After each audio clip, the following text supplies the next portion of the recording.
Welcome to Bets on the Future, where we highlight the various career paths in the electrifying metals world. From the vehicle you ride in to the bridge holding it up, metals are everywhere.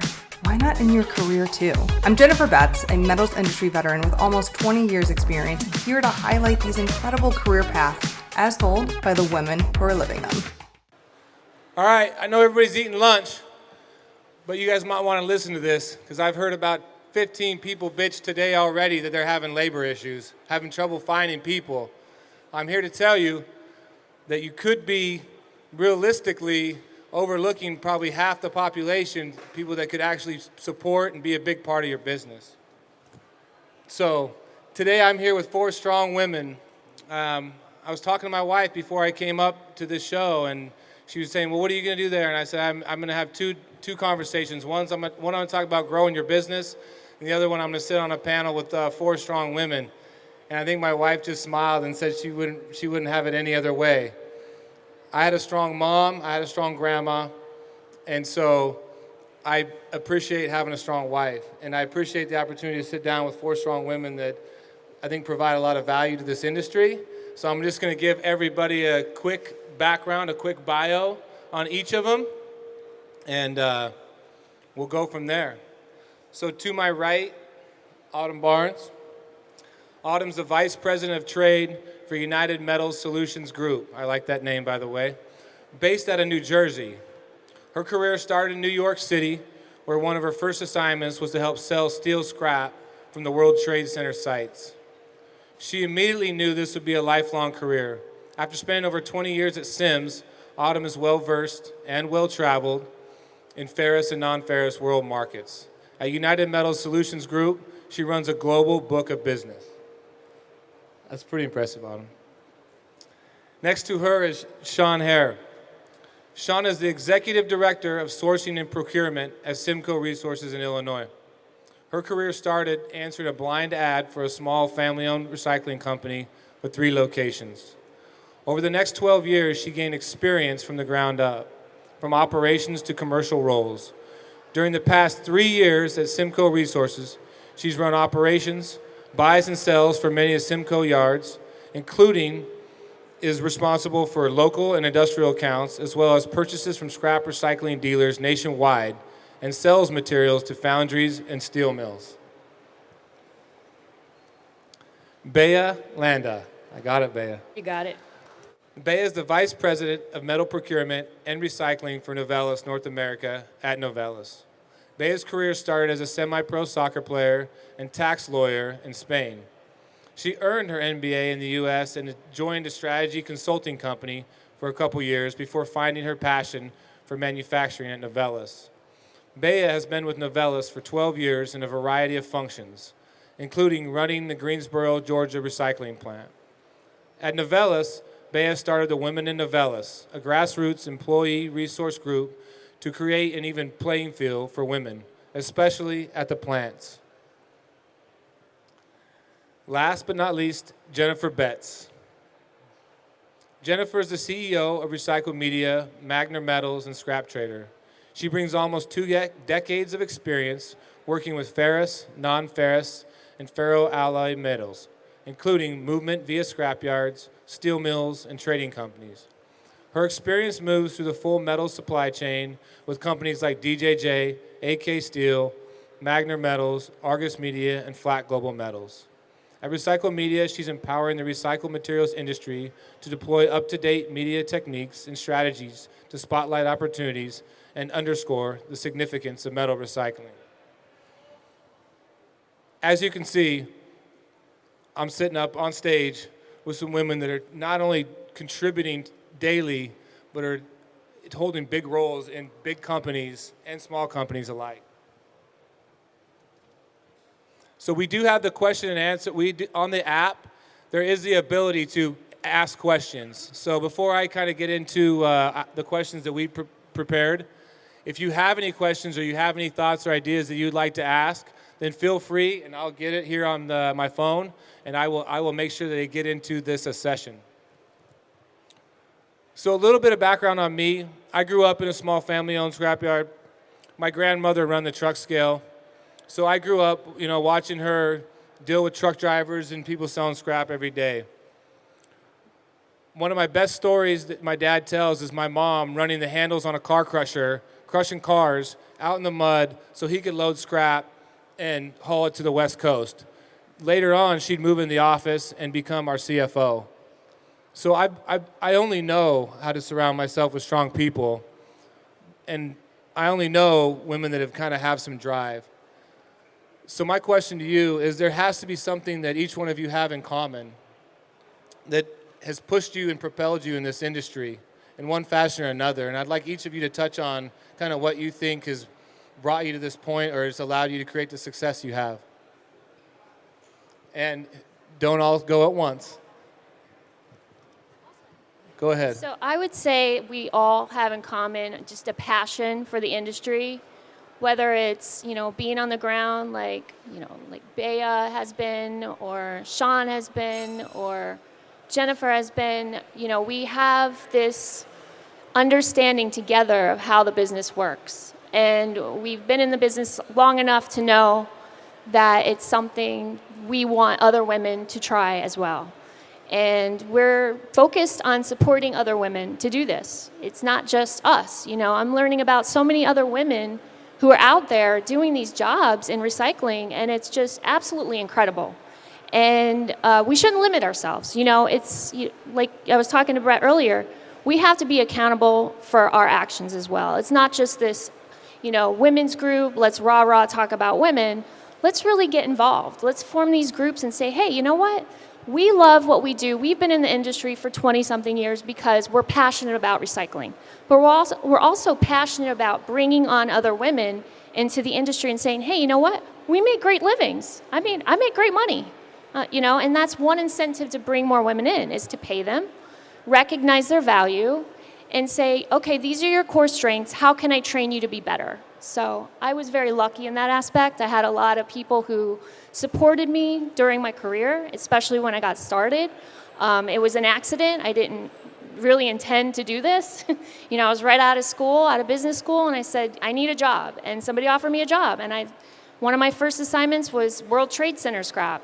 I went down to the yard and saw these beams, and I said to myself, my God, this is amazing. This is something that I want to do the rest of my life. I want to be involved with this. And so that's really what drives me, is just the passion for it, the knowing that there's so much opportunity and growth out there, and, just really giving a lot of thanks to Jen for, doing what she does on LinkedIn and, really having a voice for us, where we were just before kind of like, all right, we're doing this, we're kind of hiding, but, here we are today. So thanks, Jen, Brett. Yep. I kind of want to Go ahead, Jennifer. piggyback on what Autumn said. Is the thing that pulls us all together here, and when I was talking with Brett of who I know in the industry would be really great on this panel, there are a lot of really successful women that also come from family generations, where you obviously have a family connection. What we wanted to do here was very interesting, a different approach to showcase that women outside the industry, outside a family connection, outside a friend connection, could take a look at our industry and say, yeah, like, have you ever seen a car shredded? Have you ever seen a steel mill ever charge a furnace? And be like, yes, I absolutely want to do that. So all four of us had no family connection. We all more or less fell into it, right? Everybody's a first generation here, yes, sitting on this stage, other than myself. Yes, absolutely. I'm your DJJ kid. Corn-fed Midwesterns, playing sports, and I got pulled into this industry by a career fair.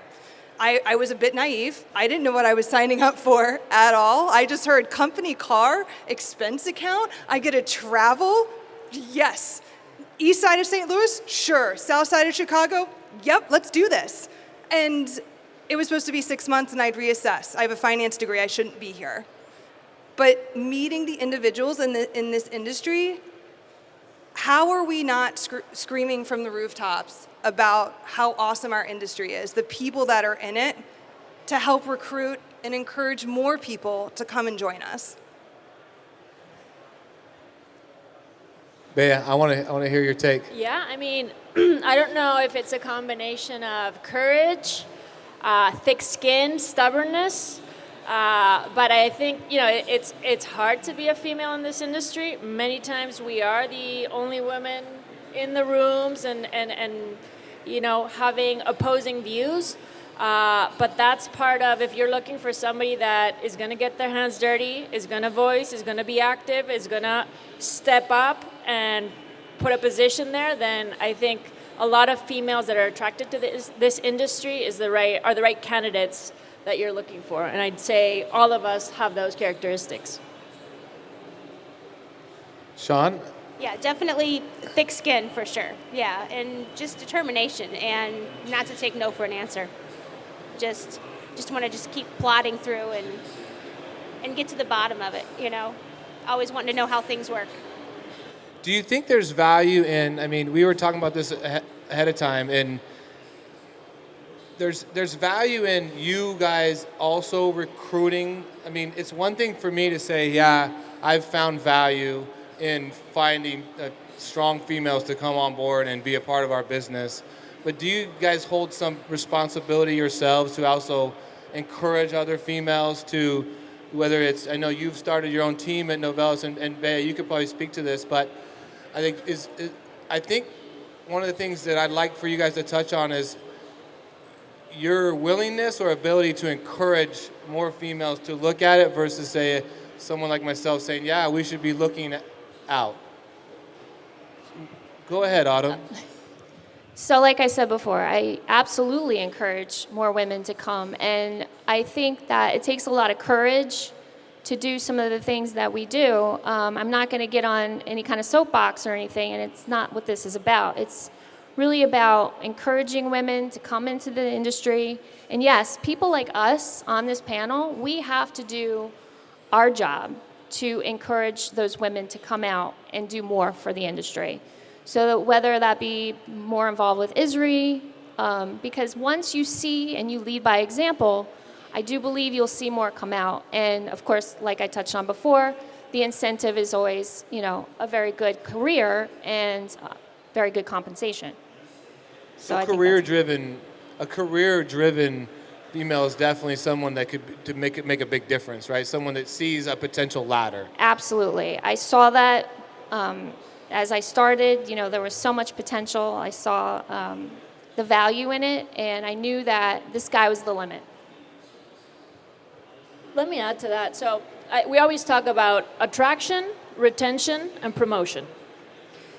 If you spend a lot of time attracting and you don't take care of retention and promotion, you're going to lose a lot of people. So it's not only about bringing women in, it's about seeing women in top positions. It's about putting female bathrooms. It's about creating the conditions where females feel valued, respected, have a voice, etc. So I think it's not only us absolutely working to bring people in, women in, but it's also the companies making sure this is the right place for me and I feel represented and I feel like I have a voice here. So regardless, male or female, people need to see a ladder, right? Which has always been like my drive to grow. The only way I knew to grow our business was I had to create a ladder of people that could see like I could do something different. I could grow into another role, which is whether it's male or female. Like that's an important piece. It's not just attraction, but it's also like where can I grow and what positions am I actually capable of holding? So where does the challenge present itself in like within the company? Like for you, Jennifer, you've had experience with this. Have you faced challenges looking for growth opportunities? Yes. I started off at David J. Joseph. They're owned by Nucor now, but when I first started with them, they were independent. And then Nucor acquired them a few years later. I don't work there anymore. I worked there for 7 years. I was on the non-ferrous team and then also on the ferrous side of things, helping run some of the raw material programs for several Nucor mills. And when I was looking at where was I going to go from there was no path for me. And even to this day, the path that could have happened for me still does not exist at that company. There are not women in leadership roles at that company on the career trajectory that I was on. And so I no longer work there. And to be very frank and confident, that's their loss. right? So when you're thinking about that, when you're taking a look at really rock star individuals, you want them to see a path. Hiring women into executive roles helps encourage retention. What Bea was talking about is if an employee does not see a path for themselves, they're not going to stay there. One of the really big draws for me when I went to AK Steel was seeing women in a variety of executive and management roles. And honestly, if I didn't have another opportunity elsewhere, I'd probably still be there. It's really quite important from a development of talent and retention to have those individuals in management positions to help encourage retention of talent. Shawn, share a little bit of the challenges that you faced. I mean, just starting from calling, just a call ad, right? Because I have a similar type story with Amy, who now runs 2 of our facilities and runs a region for us. She basically just, her husband encouraged her to take a job at an office as an office position inside of a small, really small scrapyard. And then she just kind of was, that's where she started. I ended up recruiting her. And I said, hey, like, you've got potential to be more than just somebody in the office, right? But explain some of the, a challenge or an opportunity that you saw that kind of made you drive to keep pushing it as far as you have. Because you started in a similar fashion. Yeah, I started just a bookkeeper office manager position, and it was a blind ad because nobody wants to say it's at the scrapyard or the recycling center. So when I first started, even my dad was like, "Oh, you work at a junkyard?" I'm like, "No, I work at a recycling facility." Yeah. I'm not. It's not like that, right? And I'm making good money. So, and then it just gets in your blood. You just want to learn more. It's like, well, why is that? What do you mean there's more than 2 different kinds of brass? In just learning and wanting to know how things work. And I've never been a real girly girl anyway, so first chance I had to learn how to run a machine, I was there, right? Show me how to do it. And and just the latitude to be able to go to the yard and run the new excavator.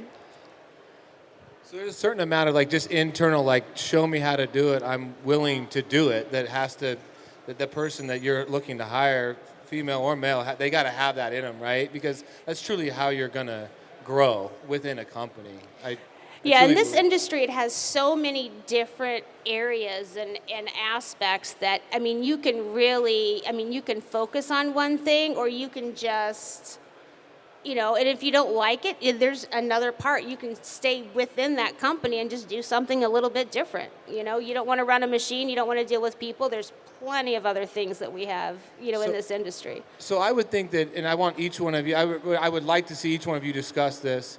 There had to be somebody within the company you started that was a mentor, or somebody that saw you being able to do more, right? Would each one of you speak to somebody that you saw either inside your existing company or outside? You're like, there is opportunity here. Is there a mentor or somebody that each one of you would like to speak to? Yeah, I had a couple. I was really very, very, very, I don't know if you're going to say, in a good spot at the perfect time, or just very lucky. But I also had a lot of drive and ambition, and I knew how far this could go. But I really owe a lot of my career to Bill Schmeidel, who worked at Hugo New, and he gave me a chance. And I knew nothing at the time, and I had to work really hard to learn, but I was under his wing for many, many years, and I just started taking responsibility. I'm like, I can do that. Wait, you have your hands full. You have so much to do. Let me just do that. I will take care of that trade. And I just do it. I did it. And he was like, you're crazy. He's like, there's no way George Adams is going to let you do this. And I said, well, why not? He knows you're busy. And I don't think he's going to have a problem doing it. And you know what? He didn't. And so then George kind of came on board with it. And he was a big supporter of me, him and Bill. Another person, I'm going back now, Blake Kelly. He was another one. He was a VP at the time. And these guys had so much knowledge. And I was so fortunate to be able to sit in a room and listen to them market scrap to Nucor, to, guys from, Korea, these huge steel mills, Bao Steel, China, things like that. And I just learned. And I had many, many years under them, but I also took a lot of initiative to do it. I took stuff away. I didn't ask permission. I said, you know what? I'm doing it. You don't have a choice. Yeah. Or I'm going to bitch about it. How about you, Shawn? Any mentors that come to mind? That some people that saw more in you than maybe you saw in yourself? Probably Kelly Eaton at Rochester. Okay. She's always been a big cheerleader of mine. Probably our CEO, John Graleski. He's always teaching me, always giving me more knowledge, encourages me to just go and do whatever I want to do. Yeah, I would say mentors. I think mentors, sponsors, and coaches. I think those three figures are super important. The sponsors are the ones that promote you when you're not in the room. The coach allows you to ask questions and see situations differently than you would see with your own lens. And then the mentors are the ones that really share that experience. And for me, my mentors, really the big impact they had is when I doubted myself, they were the ones that said, you can do it. Of course you can do it. Let me see you. Let me explain how I see you through my eyes, and then you'll start seeing yourself through my eyes. And that's huge. I struggled to find mentor or mentors in my career, to be honest. And it's only been relatively recent in the past handful of years where I've been able to meet other individuals that have been cheerleaders, that have been really willing to share their experience, because up until that point, it was very much for me, I had to take career of my control. I had to do this. It was more on my own. And so it's been really wonderful in the past handful of years to meet other really successful, driven women that I could learn from, other allies from leadership roles. I had a boss at Flat Global Metals, Keith Shuttlesworth, that was fantastic. He was really knowledgeable and willing to share that knowledge, and also to make introductions to other really successful people in the industry. And it played a really key part in my mindset shift that happened over the past year. So Bea, I know you mentioned your ability to attract employees, and as a big part of, obviously the second layer is retention, being able to keep them and promote them. But what can, your small, medium-sized operator do to attract more female employees to where they might say, yeah, that's a job I'd be willing to take a look at. That's a job I think I could do. I mean, what does that look like to you? Yeah, I think there's probably three categories here. It's the basics, right? It's, yes, I have bathrooms that are specific for my gender. I have uniforms. I have just the basic hygiene of a job that's a safe job that attracts both men and women. I think that's not different. I think the second piece is my voice is heard. I think that's super important. It's not, hey, we're checking the box, we're bringing women in. No, we care about what you have to say.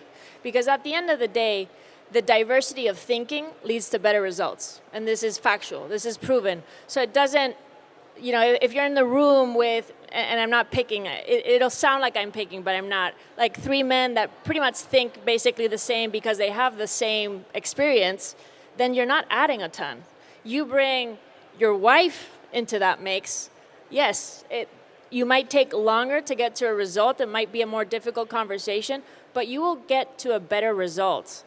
And this is factual. And I think the third one is, if you can show somebody in a leadership role and say, hey, come on in, look at that woman, she's leading, she's the CEO, she's the CFO, she's leading this business stream, then somebody says, oh, I see myself here, I belong here. And belonging is a huge feeling. 100%. Any of you, the other three, like to touch on that topic? Brett and I have had many a conversation. And actually, as a random fun fact, Brett and I met each other 15 years ago. Yep. He probably wasn't such a fan of me from my DJJ No, years. you were always trying to I always say you're always trying to screw me. You're always trying to buy crap cheaper than I thought it was worth. But that's always my experience with DJJ. We're a special breed, so I'm on the other side. So now he likes me. We're and friends full now. disclosure, we're business partners. Yes. I appreciate what a strong female brings to the table, and you're good at what you do. So keep going. I didn't like you as much then, but I've grown fond of you lately. That's a really good point on he's been able to identify people that maybe he didn't initially like because maybe he was on the other side of the negotiating table. He actually has a few former colleagues of mine, in a variety of business ventures. And I think that's really key here is identifying those key talents and taking that next step or giving somebody even just the opportunity. One of the big things that I've been driving, if you've seen a few videos of mine on the internet, is I come to these events. I've been in the industry many years, and I've had business dealings with a variety of really successful women, and yet when I go online, I don't see them. When I go to conferences, I don't see them on stages. And I think that's a really key point for those in the audience to keep in mind is when you're going to those events, when you're going to post something online, is it truly representative of our industry? Because we have a lot more successful women in our industry than what we showcase online. And if we want to retain them, if we want to grow them, if we want to expand our industry, we have to also show them online or on conference stages like this. Shawn, you good? So, what are we? I think the main answer is obvious. Like, what do we miss as an industry if we aren't taking a hard look at bringing females into our businesses? We're basically missing out on potentially half the population, right? We're discounting half the population, and we're saying, and then we're going to, on the other hand, complain that we don't have enough workers, we don't have enough help to get everything done, right? So when I sit there and think about that question, from your guys' perspective, what else do we miss? I know Bea said diversity of thought, which is crucial, and I think that's one thing that I've always looked at is trying to find people that think a little bit differently than me. Like, I'm Idaho, redneck, like I think a certain way, but I'm always like, I need to figure out people around me that can give me another perspective. So when we talk about politics and we see things very differently. My wife's a school teacher, we see things very differently. But I like that because it makes me it challenged me to think about it. And that maybe either sometimes I'm not always right, even though I think most of the time I am.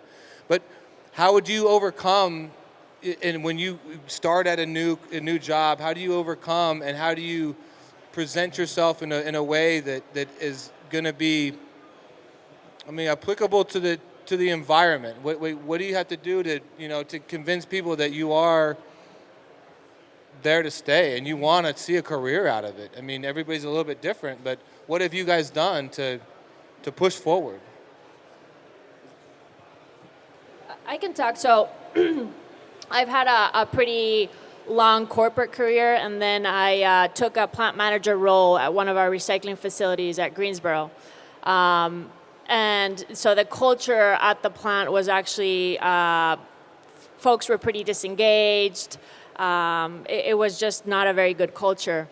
And honestly, I didn't know any better, so I came in, just being who I am and sat down for lunches and talked to people and was just curious about what are people's stories, what were we doing well at the plant, and what could we do better. And, giving people a voice and learning from folks that are working the machines 24 hours a day and hearing their ideas and their solutions and just being, giving access to people, something I think the leadership style that women bring, just more listening, nurturing, empathetic, willing to collaborate and find this common ground, transform the plant to be the plant that has the best culture right now. So I think what we can bring is a ton. And I think it's just, to what Jennifer said, identifying those strengths and making sure we're not missing out. because we're missing out not only on a warm body, we're missing out on a lot of additional leadership skills and many other things that is super important for the world today, in my view. And it's almost a proven fact, but women are better at multitasking than men. So I think a lot of... Google that, Shawn. Go ahead. I believe you. Go ahead. I'm just saying. I agree with you. I'm just saying. I've seen it at live and living color. I think that we're better at, managing 50 things at once. So I think as far as an operation standpoint, I think women probably could excel more. And I've even talked to some women that are like, "Oh, you run an excavator," and I'm like, "Yeah." I said, "It's really not that hard. It's just intimidating." So I think it's just putting them in a machine, showing them how to do it, because.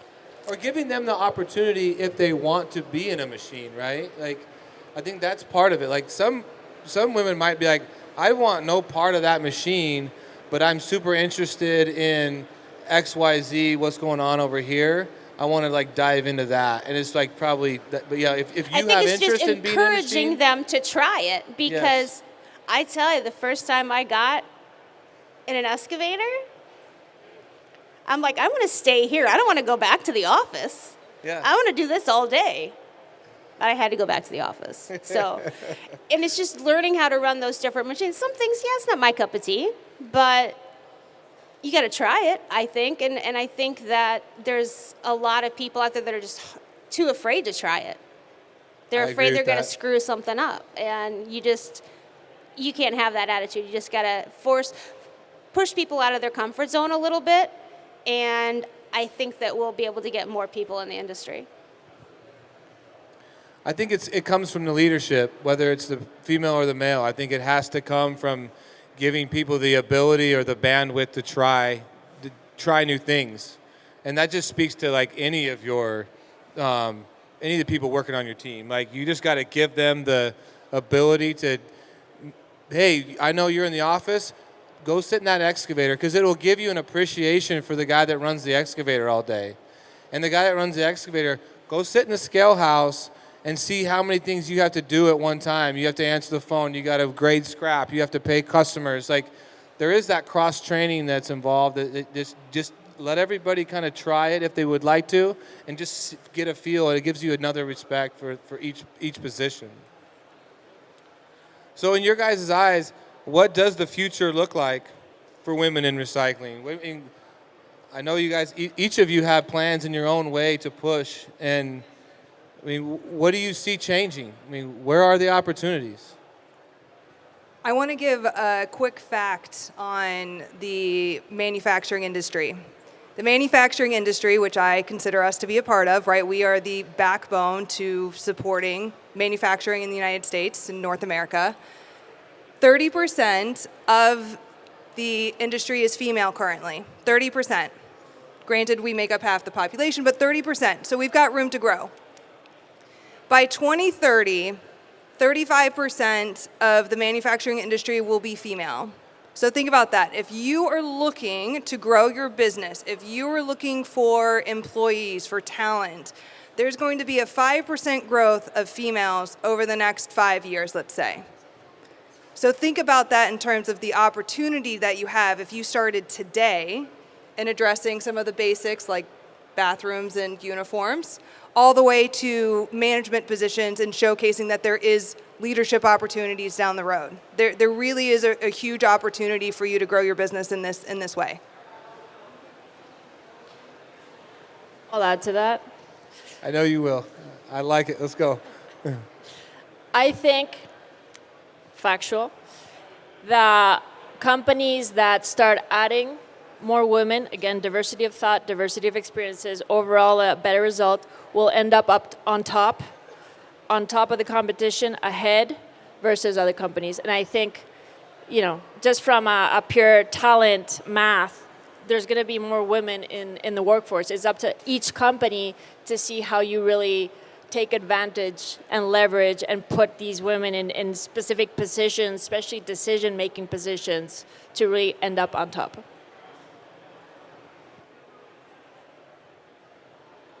Shawn, Autumn, how do you see it? How do you see the change? I see a change in the next 5 years where we don't have to sit here having this conversation anymore.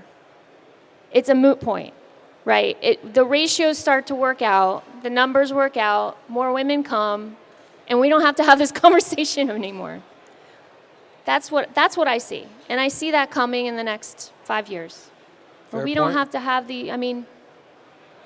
we just don't have to sit here and say why, what's happening, and beat our heads against the wall and see what we have. We have our work cut out for us, yeah, but I think we're leading the way to improve this. So that's what I see. Shawn, how do you see it? Do you see it the way it is? What do you see? Yeah. How would you like to see it? I think we're going to grow. I think it's going to, part of me doesn't want to say, oh, well, girl power, it's just about doing the job. It's not really about being a woman or a man. It's the fact that I can outperform you. It's a Period. confidence thing, Yeah, right? yeah. I mean, and we you talked just about you got to promote the confidence, right? You have to look for people that are confident or that are willing to sit in the room and say, I'm not leaving.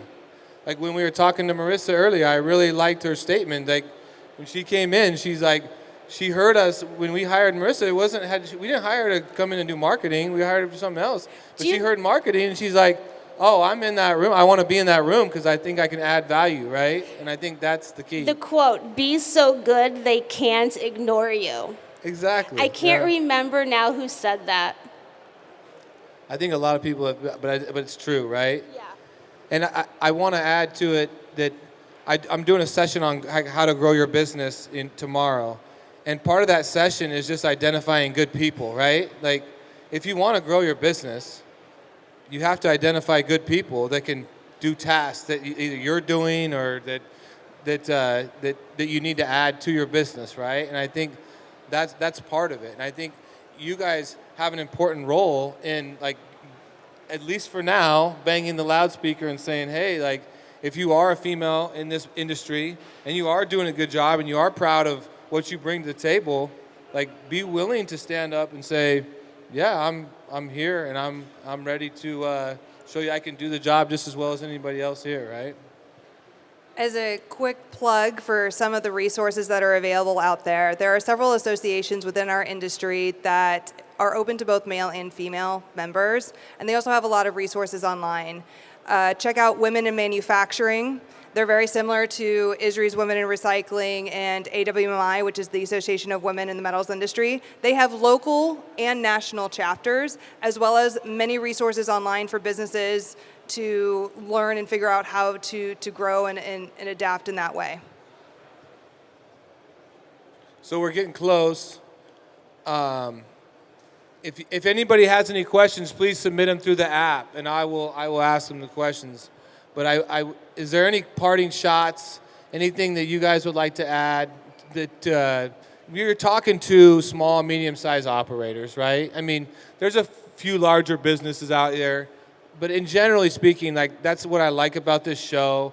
Is it's the grassroots. It's kind of how it's where people start and to grow into these big, large companies. But this is where it starts. You don't start altar size.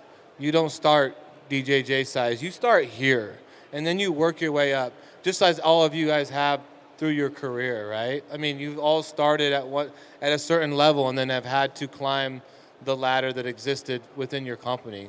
So any parting shots to this group of how they can take a harder look, or what can they do to basically open up their eyes? Because I will say this, like, sidebar a little bit, there's a lot of small, medium-sized businesses that are employing females.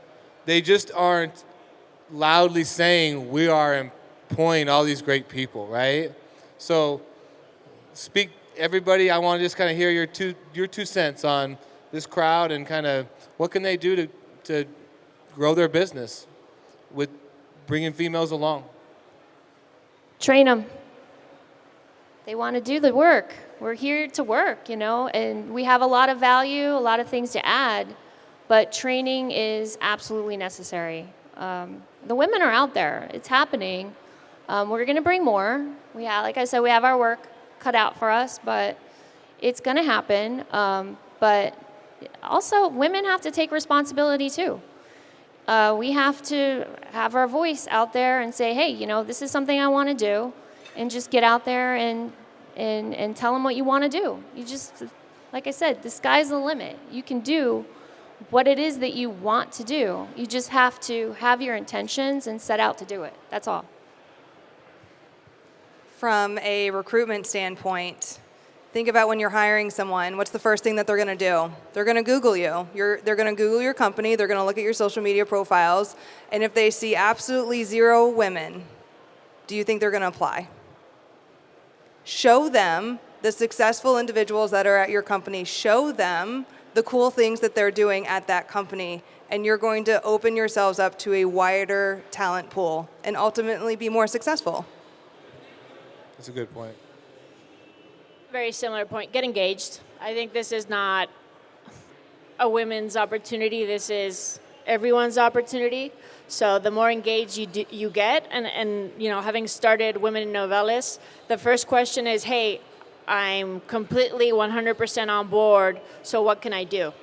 And the easiest thing there was pick a champion. There's probably some female or male, usually the females have more passion around this topic, but who's a champion, who's willing to lead it, and then support 150% what she plans out, the vision, the resources. Having people that interview that are actually female would be great. So just put yourself in the women's shoes, interviewing for these positions, and have them feel that they belong. Shawn? Okay. I've got one question from the audience, and this might be a good one to end on. So we talked about what can the operators do to encourage, more females to apply. But what advice would you give women who might be discouraged by their experience so far in the industry?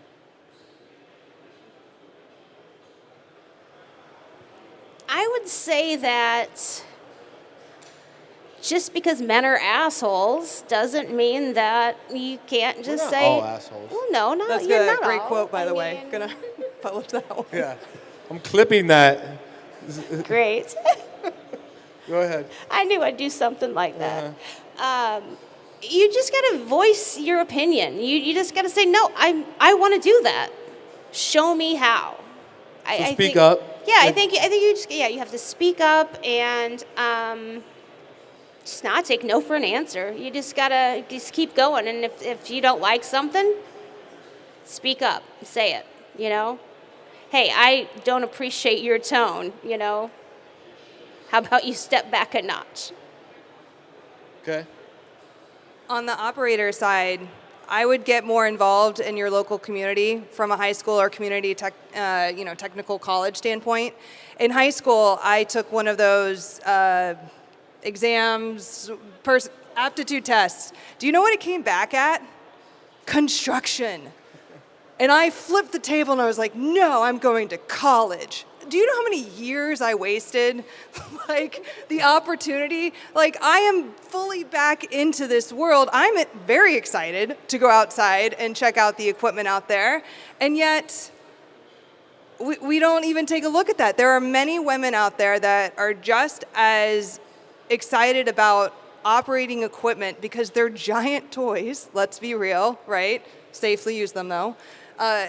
There's absolutely an opportunity for you to get involved, showcase to men and women that are still in high school that there is this world of opportunity out there that could be really fun on a day-to-day basis.